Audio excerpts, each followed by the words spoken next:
नमस्कार दोस्तों, राधे राधे, जय श्री कृष्ण। दोस्तों, सूर्यास्त के समय भूलकर भी 5 काम कभी मत करना और ना ही सूर्यास्त के समय घर की ये चीज़ किसी को देना, नहीं तो आप बाद में बहुत पछताएंगे। दोस्तों, सूर्यास्त के बाद कुछ ऐसे काम हैं जिन्हें कभी भी नहीं करना चाहिए। ज्योतिष शास्त्र में इसे मनुष्यत और गरीबी का बहुत बड़ा कारण माना जाता है, जिसे आमतौर पर सभी अनजाने में कर बैठते हैं। इसीलिए आप आगे से इस बात का ध्यान रखें कि सूर्यास्त के बाद किन किन कामों को कतई ही नहीं करना है, तो माता रानी जगत माँ लक्ष्मी आपसे जल्दी प्रसन्न होगी और आपके जीवन में आर्थिक समस्याओं का अंत होगा। तो चलिए अब उन कामों के बारे में जानते हैं जिन्हें सूर्यास्त के बाद भूलकर भी नहीं करना चाहिए। सबसे पहले मित्रों, सूर्यास्त के समय बिस्तर पकड़कर अर्थात पलंग पकड़ के नहीं बैठना चाहिए। इससे घर में मृत्यु का शोक माना जाता है। सूर्यास्त के समय घर में रोना नहीं चाहिए, इसे भी मृत्यु का कारण माना जाता है। और वहीं सूर्यास्त के समय घर में रखी दही भूल से भी किसी को नहीं देना चाहिए। असल में दही को शुक्र ग्रह से संबंधित खाद्य पदार्थ माना जाता है। साथ ही शुक्र ग्रह को धन वैभव का प्रदाता माना गया है। सूर्यास्त के समय या सूर्यास्त के बाद दही किसी को देने से सुख समृद्धि में कमी आती है। ऐसे में सूर्यास्त के समय घर की कोई भी चीज़ पड़ोसियों को नहीं देना चाहिए, इसे माता लक्ष्मी नाराज हो जाती है। नंबर 2, जब सूर्य अस्त हो रहा हो तो उस दौरान फूल से भी ना तो सोना चाहिए और ना ही भोजन करना चाहिए। अगर आप ऐसा करते हैं तो इससे स्वास्थ्य की हानि होती है। साथ ही साथ ऐसा माना भी जाता है कि जीवन में धन की कमी पैदा होने लगती है, क्योंकि जो सूर्यास्त का समय सोता है वह उसका भाग्य भी उसी के साथ सो जाता है। और वहीं सूर्यास्त के समय कर्ज लेने वाला और देने वाला दोनों ही दुखी रहते हैं। ऐसा कभी ना करें। नंबर 3, सूरज डूबने के पश्चात अगर आपको अपने घर में झाड़ू पोछा करने की आदत है तो तुरंत इस आदत को छोड़ दें और झाड़ू सूरज डूबने से पहले ही लगा लें, क्योंकि सूरज डूबने के बाद ऐसा करने से धन वैभव का नुकसान होता है। ऐसा माना जाता है कि सूरज डूबने के बाद ऐसा करने से माता लक्ष्मी आपके घर से हमेशा हमेशा के लिए चली जाती है और आप अपनी किस्मत पर ही रोते रह जाएंगे। नंबर 4, कई बार लोग सूर्यास्त के बाद नाखून या बाल कटवाना पसंद करते हैं, जो कि बहुत ही गलत माना जाता है। अगर आप भी ऐसा करते हैं तो ये आदत बदल दें, क्योंकि सूर्यास्त के बाद बाल और नाखून कभी भी नहीं काटना चाहिए। ऐसा करने से जीवन में नकारात्मक प्रभाव पड़ता है और धन वैभव के साथ अन्य समस्याओं का भी सामना करना पड़ता है। ज्योतिष शास्त्र में कहा जाता है कि सूर्यास्त के समय पैर भी नहीं हिलाना चाहिए, बहुत ही अशुभ माना जाता है। नंबर 5, सूरज डूबने के बाद तुलसी की पत्ती नहीं छूनी चाहिए और ना ही तुलसी के पौधे में जल अर्पित करना चाहिए। दोस्तों, शास्त्रों के अनुसार सूरज डूबने के बाद पूजा पाठ करना चाहिए व घर में दिया बाती करना चाहिए। सूर्यास्त के समय जहाँ पर अंधेरा रहता है तो वहाँ पर अस्थायी रूप से ही भूत प्रेत आत्माएं वास करने लगती है। ऐसा कभी ना करें। साथ ही साथ सूर्यास्त के समय शारीरिक संबंध कभी भी नहीं बनाना चाहिए। माता लक्ष्मी ऐसे घर में हमेशा घृणा करती है। दोस्तों, अगर आपके घर में किसी की अकाल मृत्यु हो जाती है या सुबह शाम झगड़े होते हैं या फिर पैसे कमाने के बावजूद भी धन का घर में आगमन नहीं होता, भूत प्रेत का आभास होता है, तो ये वीडियो आप ही के लिए है। इसे अंत तक ज़रूर देखें। चलिए बता देते हैं कि इन सब का क्या मुख्य कारण है। सबसे पहले दोस्तों, वास्तुशास्त्र के अनुसार घर में 1 या 2 से ज़्यादा चाकू छुरी नहीं रखना चाहिए।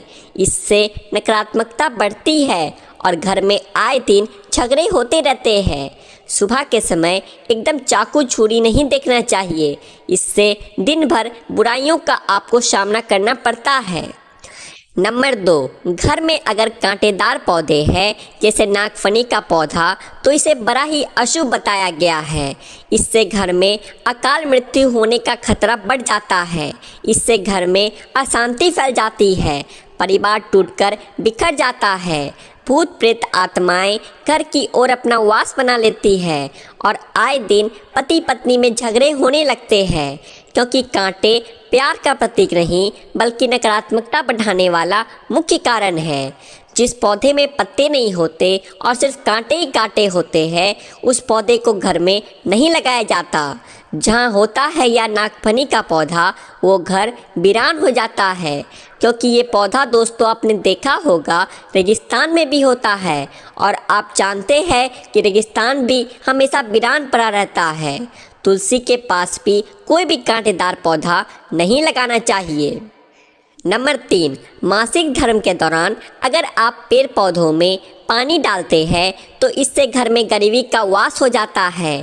खासकर तुलसी में तो भूल कर भी नहीं डालना चाहिए। ऐसे समय में आपको सिर्फ आराम करना चाहिए। नंबर 4, घर में अगर टूटे फूटे ईंट पत्थर पड़े हैं या टूटी हुई खाट पड़ी है तो इसे बहुत ही अशुभ बताया गया है। वास्तुशास्त्र के अनुसार इससे घर में झगड़े होते हैं। घर में पुराने टूटे हुए बर्तन या कांच के टूटे हुए बर्तन नहीं रखना चाहिए। टूटा हुआ आईना, बंद पड़ी घड़ी भी हटा देनी चाहिए। ये छोटी छोटी बातों पर अगर आप ध्यान देंगे तो घर में कभी भी गरीबी नहीं आएगी। घर में मकड़ी के जाले बताते हैं आपके घर में माता लक्ष्मी का वास नहीं है। माता रानी आपसे नाराज हो चुकी है। जाले मुसीबतों को आकर्षित करते हैं। नंबर 5, घर में अगर मेहंदी का पेड़ लगा है तो तुरंत इसे घर से बाहर लगा दे तथा अमरूद का पेड़ भी घर के अंदर नहीं लगाना चाहिए। अगर आपके घर में कोई सबसे अधिक खुशबूदार पौधा लगा है तो तुरंत उसे घर से बाहर लगा दे। इसे भी शुभ नहीं माना जाता।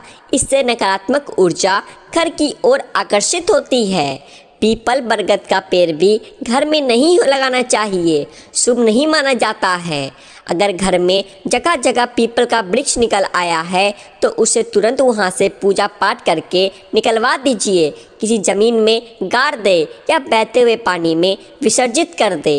घर में सूखे तुलसी भी नहीं लगाना चाहिए। उसे निकालकर किसी बहते पानी में विसर्जित कर दे या मिट्टी में दबा दे। घर में केले का पौधा भी ज़्यादा बड़ा नहीं लगाना चाहिए। इससे दिव्य शक्तियाँ क्रोधित होती है। दोस्तों, घर में रात को झूठे बर्तन परिवार को श्राप देते हैं और श्राप के कारण पूरा घर कंगाल हो जाता है। यहाँ तक कि अकाल मृत्यु का खतरा भी बढ़ जाता है। आए दिन पति पत्नी में झगड़े होते रहते हैं, परिवार में संकट आ जाते हैं। कभी भी रात के समय झूठे बर्तन नहीं रखना चाहिए। इससे धन की देवी माता लक्ष्मी नाराज हो जाती है।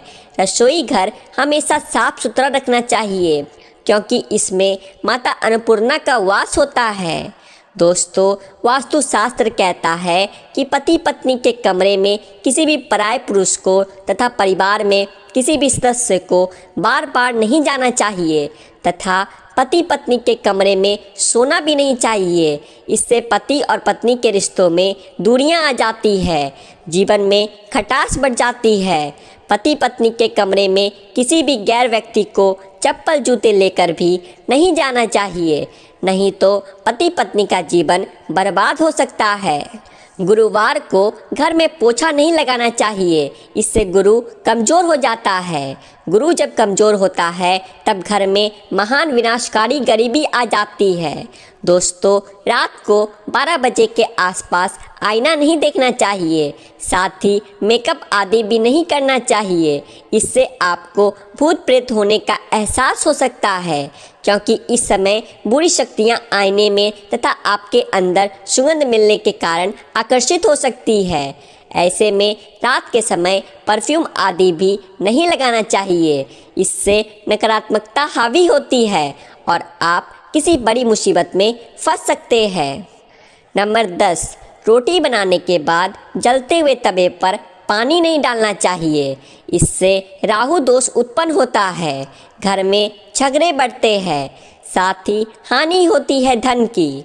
कपड़े सुखाते समय ध्यान रखना चाहिए कि तुलसी के आसपास कपड़े कभी भी नहीं सुखाना चाहिए। इससे माता तुलसी क्रोधित हो सकती है और घर में भयंकर धन की हानि हो सकती है। घर का मंदिर हमेशा साफ रखना चाहिए। अगरबत्ती का खाली डिब्बा, धूप बत्ती का खाली डिब्बा तथा सड़े गले फूल हटा देने चाहिए। मंदिर के अंदर एक से ज़्यादा भगवान की मूर्ति नहीं रखनी चाहिए। खंडित मूर्तियां भी हटा देनी चाहिए, जो कि वास्तुशास्त्र में बताया गया है। पति पत्नी को रात के समय प्रेम जरूर करना चाहिए और गिले शिकवे छोड़कर रिश्तों को आगे बढ़ाना चाहिए।